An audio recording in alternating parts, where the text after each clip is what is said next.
Qual foi a ideia nossa, então?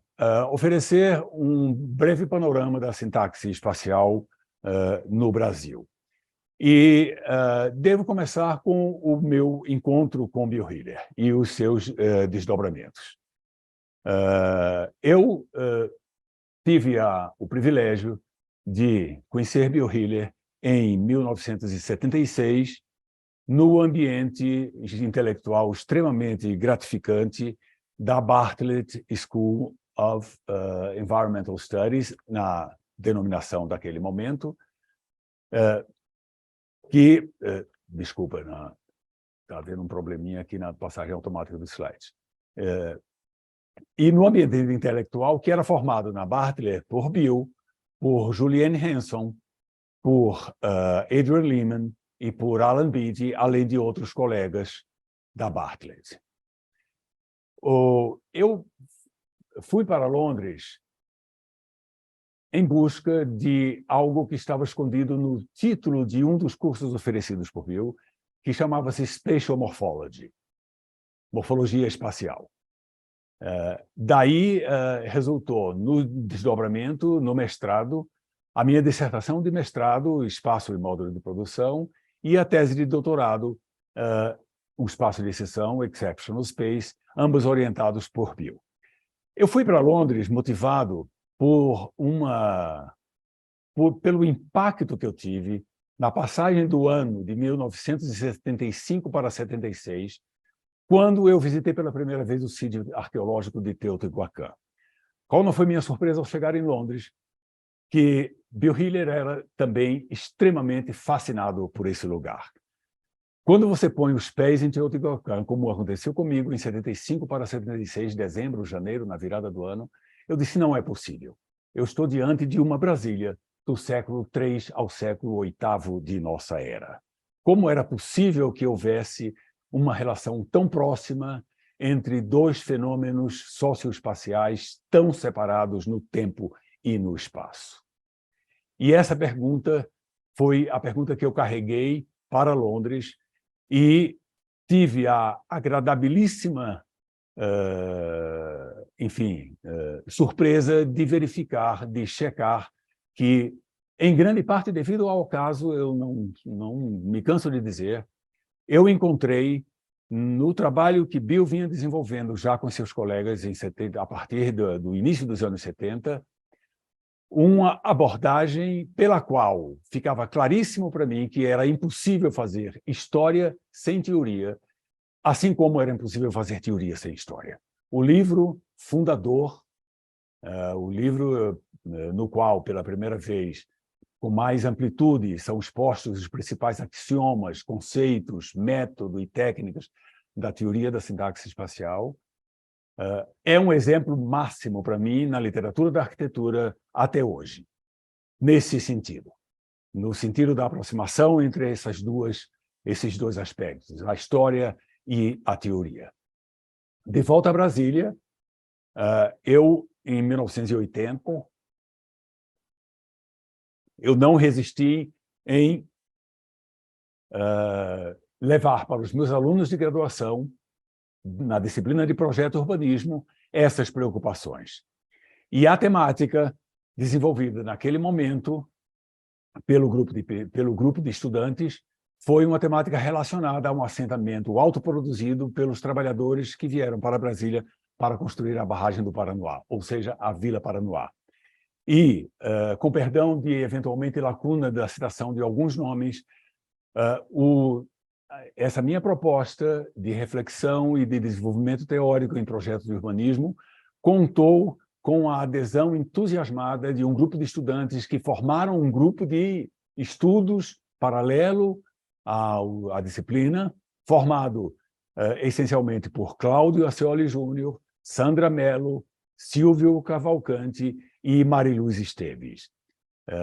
Com perdão novamente de alguma omissão de algum outro estudante que tenha feito parte desse grupo, mas esse grupo fez história na nossa FAU ao desenvolver os trabalhos que desenvolveram. E todos eles, digam-se de passagem, depois profissionais extremamente bem-sucedidos nas suas vidas profissionais. Esse é o mapa axial da Vila Paranoá, E eu gostaria também de dizer para vocês, de comentar rapidamente, que na primeira vinda de Bill Hiller a Brasília, ao Brasil e a Brasília, em 1986, quando ele foi convidado por nós para ser um dos palestrantes principais do segundo seminário sobre desenho urbano no Brasil, Bill ficou absolutamente encantado com a vila e não vi uma palestra posterior dele na qual ele não referisse a vila. E mais tarde, quando ele conceitua a cidade genérica, ele continuou dando o exemplo da Vila Paranoá como o exemplo paradigmático da roda deformada, como síntese da ideia de que perpassa toda e qualquer cidade. Por isso ele chamava cidade genérica, toda e qualquer cidade produzida em todos os tempos e espaços. Esse é o mapinha da Vila Paranoá, a mapinha axial que nós fizemos posteriormente e que ilustra isso. Cabe destacar também que, nesse momento, os seminários sobre desenho urbano no Brasil foram um marco na discussão da arquitetura na escala da cidade, como eu prefiro chamar. Não urbanismo, não planejamento urbano, mas arquitetura na escala da cidade. E cabe destacar também o papel fundamental que Benami Turkienich, naquela época, membro do nosso corpo docente, teve na coordenação e na liderança da realização dos primeiros SEDUR. Houve 4 edições, em 1984, 86, 88 e 91, das quais nós temos anais registrados de 3 edições.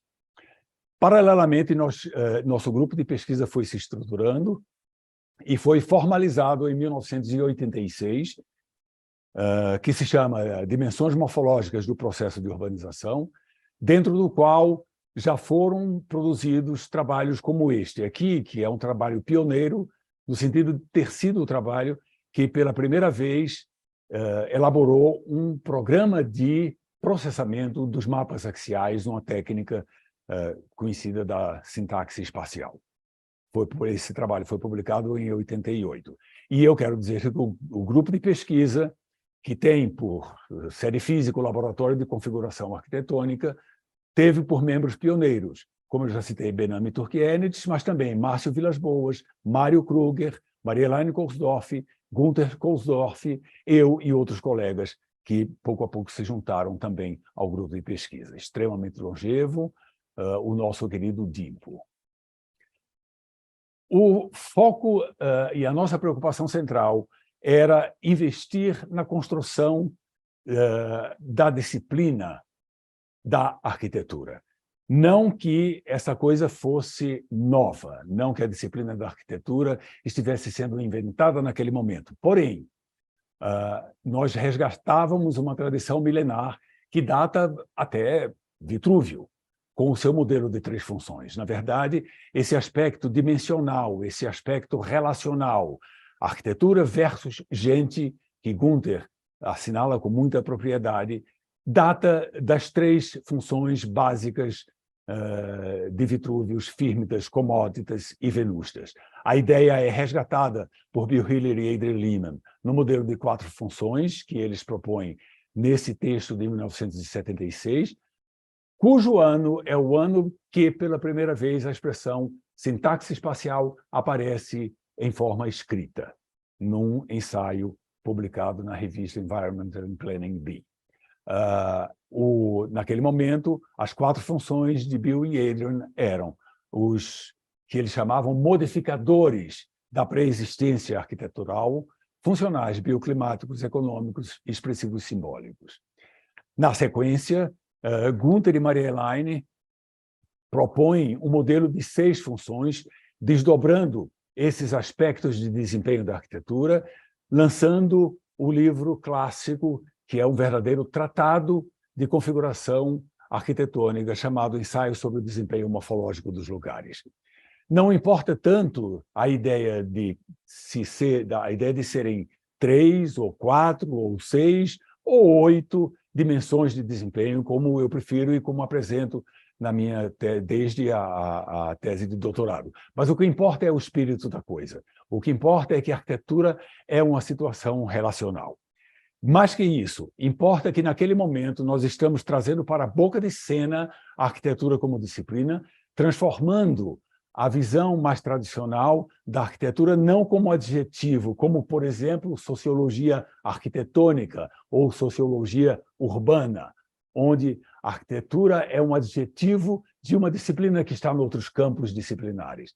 Pelo contrário, agora a arquitetura era substantivo e o adjetivo é que constituíam essas abordagens funcionais, bioclimáticas, econômicas e assim por diante, constituindo campos disciplinares, ou, como eu prefiro dizer, subdisciplinas do campo da disciplina da arquitetura. Assim é que nós temos uma arquitetura bioclimática, ou uma arquitetura topoceptiva, como construída por Maria Elaine, ou uma arquitetura simbólica e assim por diante.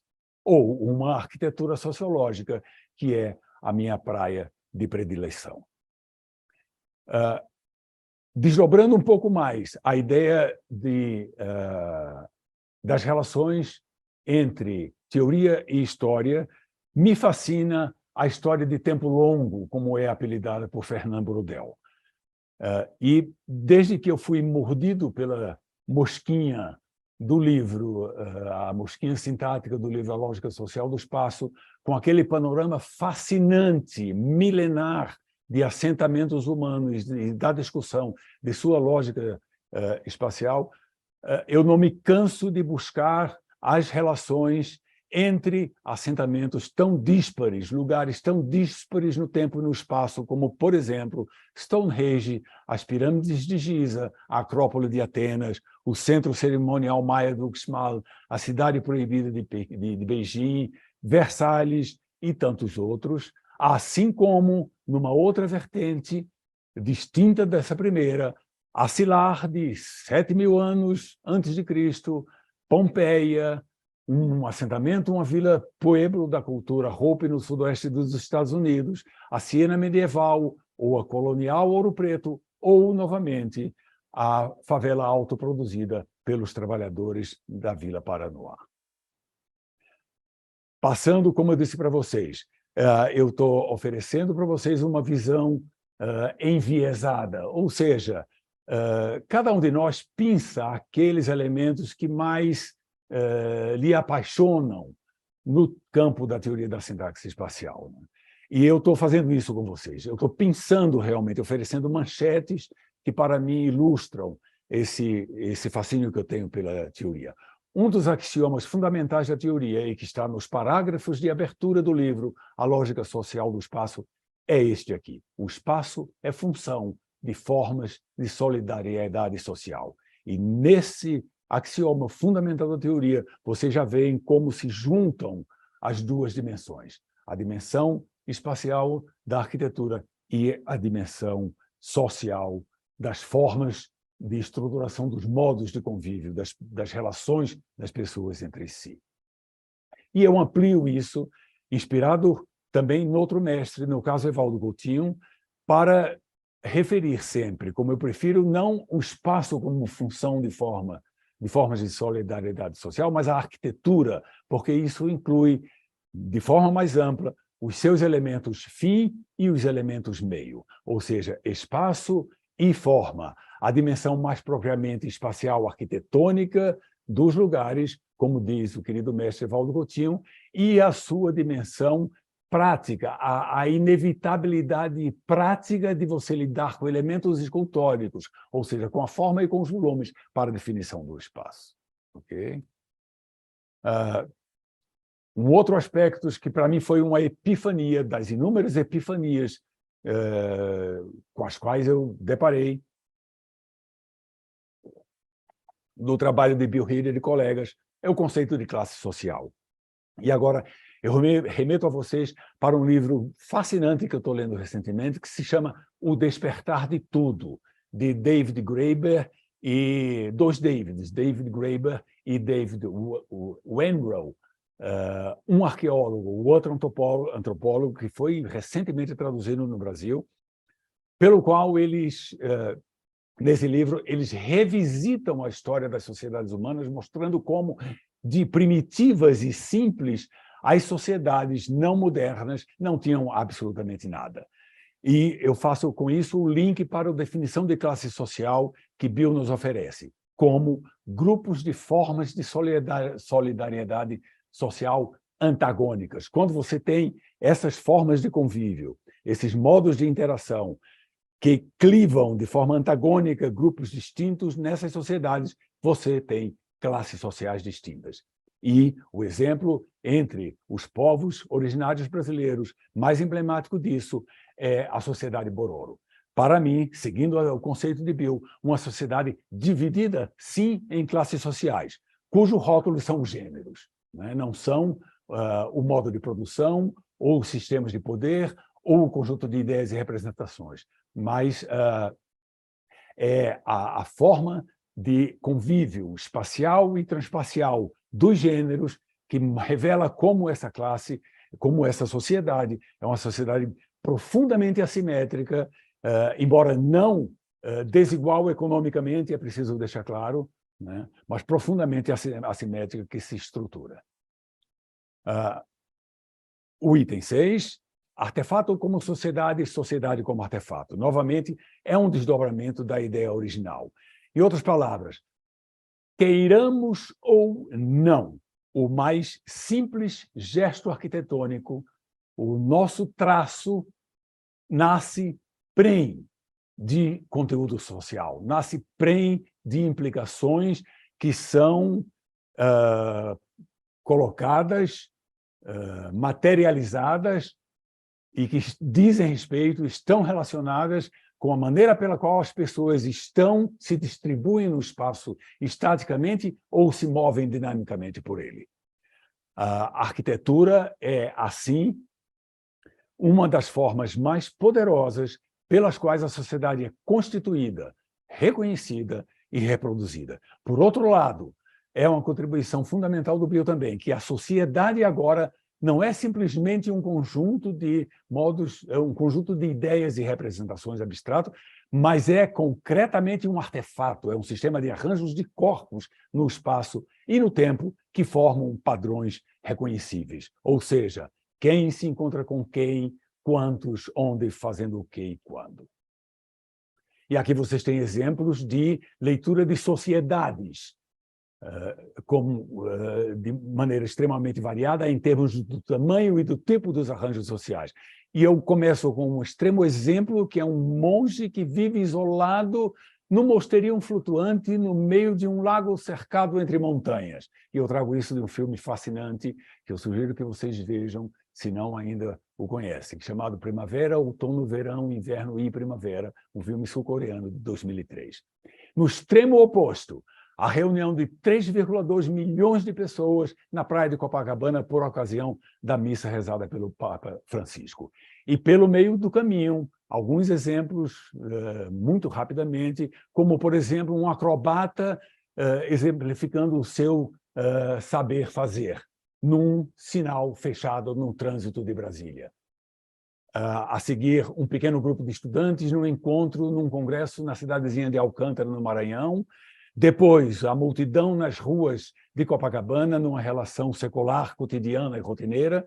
Depois, a mesma atividade em princípio, ou seja, a comercialização de bens e de serviços, porém de forma completamente diferente, porque os corpos estão num espaço fechado, isolado e controlado da cidade, como num shopping center. Apenas a título de exemplo, né, os vários padrões, os vários tipos de arranjos de corpos no espaço.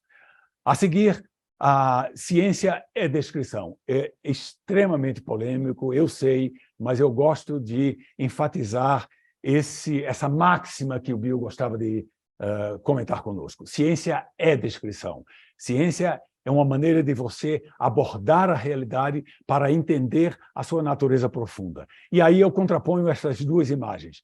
Aqui vocês não têm uma imagem científica, vocês têm uma imagem manifesta da realidade empírica da cidade de Brasília. Aqui vocês têm, por trás dessa imagem manifesta, vocês têm uma imagem científica porque é uma reconstrução de uma das possíveis estruturas que eu leio que subjazem à cidade de Brasília. No caso, a sua estrutura sintática, que advém da teoria da sintaxe espacial. Eu digo uma imagem científica, eu não digo a imagem científica, porque a imagem e a abordagem, a revelação dessas estruturas não visíveis, não aparentes, que estão por trás das imagens manifestas, essas estruturas dependem, são função da abordagem teórica, da maneira pela qual eu ilumino a realidade a partir de pressupostos, axiomas e conceitos.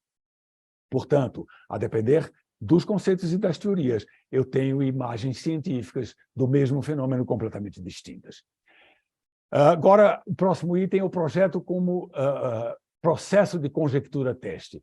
Uma, me parece, das mais brilhantes formulações de Bill Hiller, que está no seu segundo livro dessa feita autoral, que é O Espaço é a Máquina, Space is the Machine, que data de 1976. Para Bill, e eu tento traduzir esse conceito magnífico dele, do processo de projeto como conjectura-teste, nesse círculo que eu chamo de virtuoso, o círculo virtuoso do processo de projeto. Ou seja, nós partimos de precedentes, avaliamos esses precedentes, problematizamos esses precedentes em função do desempenho do lugar, a partir daquelas nossas caixinhas analíticas que eu referi lá atrás, não é? No caso aqui, os 8 aspectos de desempenho do lugar.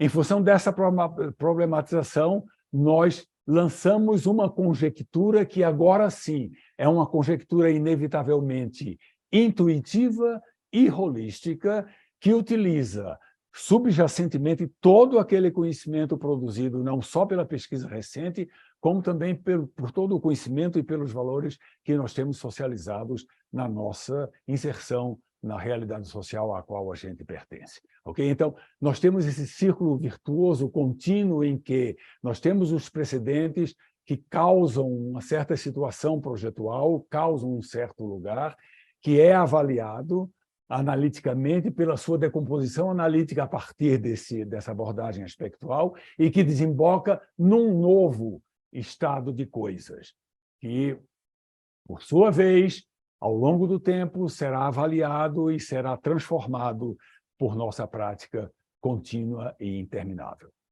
Códigos socioespaciais, e estou chegando perto do nosso término.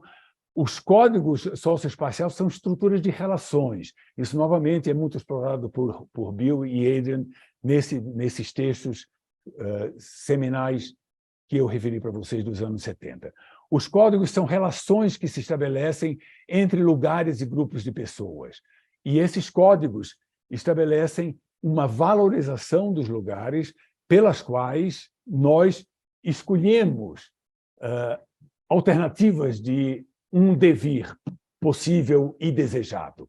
Então, vocês veem aqui que esses códigos informam e incluem, eles carregam dentro de si valores que são projetados nesses projetos, nessa hipótese de futuro, no devir, que é, por excelência, não é, constitui por excelência a nossa prática social.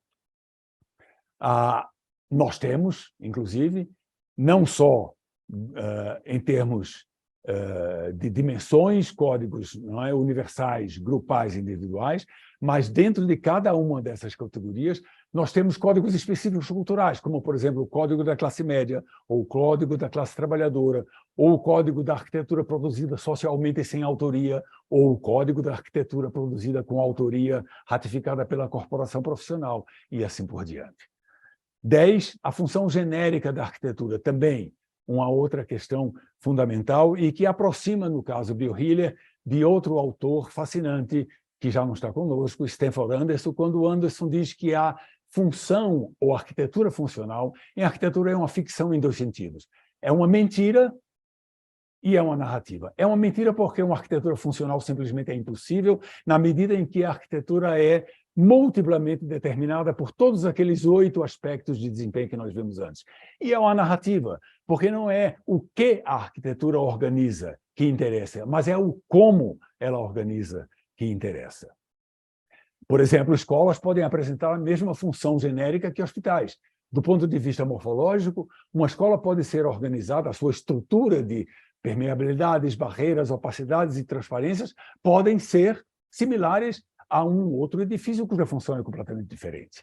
E assim por diante, não vou me deter aqui a dar apenas o exemplo, por exemplo, do nosso eixo rodoviário de Brasília, né, que nos dias de semana tem essa aparência, e nos fins de semana e nos domingos e feriados tem essa outra. Ou seja, exatamente a mesma configuração, sem nenhuma transformação morfológica, que abriga duas narrativas diversas em tempos distintos. E, finalmente, as ideias estão nas coisas. Nós estamos muito acostumados a lidar com ideias do ponto de vista mais abstrato, como representações, né? Porém,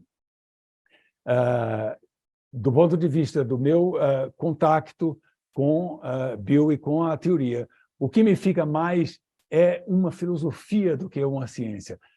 É mais um saber sobre o saber. E por isso é que essa ideia de as ideias estarem nas coisas me fascina. Um saber que se produz e reproduz como abstrações, mas que também incorpora-se às coisas, como na arquitetura, né? Essa é uma visão inclusiva. É um saber subjacente a todo e qualquer lugar. Ou seja, sempre há um saber subjacente, independentemente de como o espaço foi produzido e que agentes sociais o produziram, seja a Vila Paranoá, seja a Esplanada dos Ministérios. A força das ideias da teoria da sintaxe espacial no Brasil é ilustrada por sua disseminação em pelo menos 12 instituições de ensino superior, pesquisa e extensão, e nos filhos acadêmicos de Bill Hiller, entre eles os três que vos falam nessa mesa de abertura, Édia, Luiz e eu, assim como, lembrando os que não estão mais conosco, como a saudosa e querida amiga Cláudia Loureiro. Nos seus netos, para citar apenas alguns que estão aqui, Valério de Medeiros, Ana Paula Campos Gurgel, Rômulo José da Costa Ribeiro, Francinei Carreiro de França, Gabriela de Souza Tenório, e nos seus já muitos bisnetos. Vânia Loureiro, que vocês acabaram de ouvir, aqui presente, é uma delas. E aqui vocês têm as instituições de pesquisa, ensino e extensão no Brasil, nas quais grupos de pesquisa estão organizados em torno dessas ideias. Muito obrigado, era isso que eu tinha que apresentar a vocês. Desculpa pelos problemas, pelas tecnicalidades.